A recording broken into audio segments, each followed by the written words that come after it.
La noche se cerraba sobre los muros decrépitos del Sanatorio de la Misericordia, un lugar olvidado por el tiempo y carcomido por el silencio.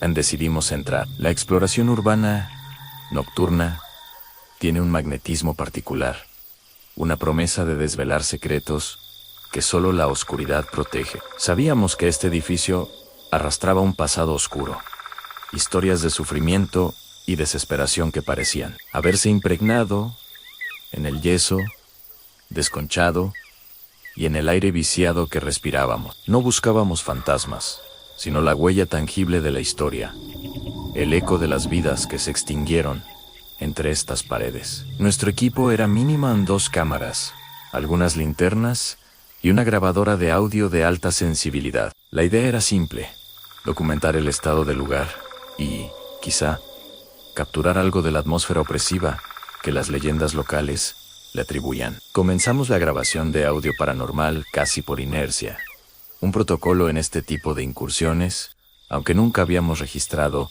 nada concluyente. El hospital era un laberinto de pasillos fríos y salas vacías, donde cada crujido de nuestros pasos resonaba como una profanación. Revisando el material más tarde, en la seguridad de mi estudio, fue cuando lo escuché. Entre los largos intervalos de quietud, justo después del eco de mis propias palabras, se distinguía una voz que no pertenece a nadie. Era un susurro breve, casi imperceptible, una inflexión gutural que parecía surgir de la nada y desvanecerse en el pesado silencio inquietante que lo envolvía todo. Lo reproduje una y otra vez, limpiando el ruido de fondo, amplificando la señal. No había duda. Alguien o algo había hablado en esa habitación vacía. Recuerdo perfectamente el recorrido por aquellos pasillos largos y oscuros. El haz de mi linterna cortaba la negrura, revelando camillas oxidadas, instrumental médico esparcido por el suelo y el rastro de un abandono precipitado. La sensación de ser un intruso era constante, pero había algo más, una presencia indefinida que se adhería a la piel como la humedad del ambiente. Cada sombra parecía moverse en el rabillo del ojo.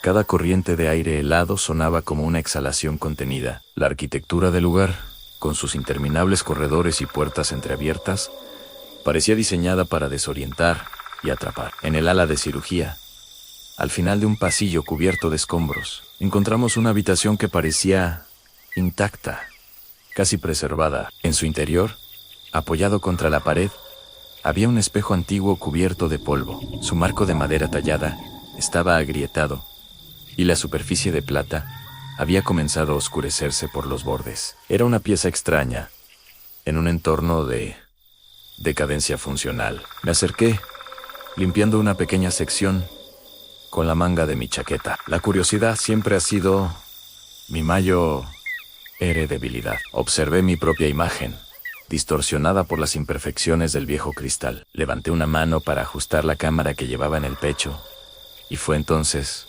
cuando ocurrió. Mi reflejo, que se mueve con retraso, no fue una ilusión óptica, no fue un truco de la luz. Mi mano en la realidad ya estaba bajando cuando su contraparte en el espejo apenas comenzaba a levantarse. Un desfase de 1 segundo, quizá 2. Congelado por la incredulidad, repetí el movimiento, más lento esta vez. El resultado fue el mismo, una disonancia imposible, una ruptura en las leyes de la física que me heló la sangre. Mi compañero no lo vio. Estaba filmando en otra dirección. Cuando le pedí que mirara, el fenómeno había cesado. El espejo volvió a ser un simple objeto inerte, reflejando la realidad con una fidelidad aburrida y tranquilizadora. La sensación de ser observado se intensificó a partir de ese momento. Ya no era una sugestión abstracta, sino una certeza física. Sentía una mirada clavada en mi nuca, una presión invisible que me seguía a cada paso, especialmente densa, cerca de aquella habitación. El aire parecía más pesado, cargado de una expectativa silenciosa. Nos movíamos con más cautela, hablando en susurros, como si temiéramos despertar a alguien. La exploración había perdido su componente de aventura para convertirse en una huida lenta y contenida de algo que no podíamos ver, ni comprender. Al volver a analizar la grabación de audio, con el recuerdo del espejo aún fresco en mi mente, decidí aislar el susurro. Usando software especializado, filtré las frecuencias y lo ralenticé. Las sílabas se hicieron más claras, más definidas. Era un nombre susurrado en el audio. Mi nombre lo pronunciaba con una claridad aterradora, una intimidad que no pertenecía a ese lugar. El corazón se me detuvo. No había forma de que alguien más estuviera allí, y mucho menos que supiera quién era yo. El sonido no tenía eco, no rebotaba en las paredes. Parecía haberse manifestado directamente en el micrófono de la grabadora. Empecé a buscar coincidencias inexplicables, a conectar puntos que quizás no existían. Investigué la historia del sanatorio con una nueva urgencia. Descubrí que el ala de cirugía había sido el escenario de numerosos fallecimientos por negligencia en sus últimos años de funcionamiento. Encontré registros de un paciente fallecido en circunstancias extrañas, en la misma época en que el hospital cerró,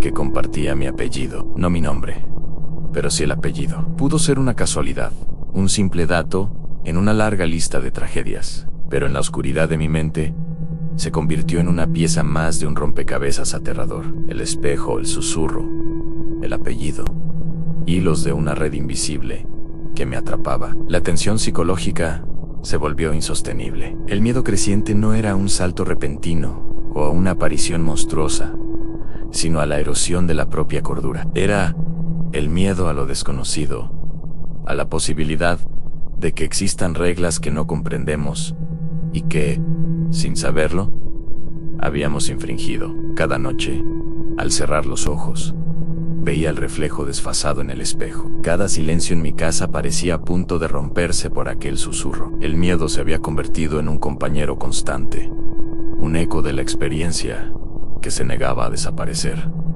El final de esta historia es un final abierto. No volvimos a aquel hospital. Algunos archivos se perdieron, o quizás los borré en un intento de olvidar. La grabación del audio existe, guardada en un disco duro que rara vez me atrevo a conectar. El vídeo del espejo no muestra nada anómalo, solo un hombre mirando su propio reflejo con una creciente expresión de horror. A veces me pregunto si todo fue producto de la sugestión, una historia realista que mi mente construyó a partir del miedo y la atmósfera del lugar. Pero el recuerdo es demasiado nítido, la sensación demasiado real. La narración lenta de los hechos no busca el sobresalto, sino transmitir la inquietud que se instaló en mí.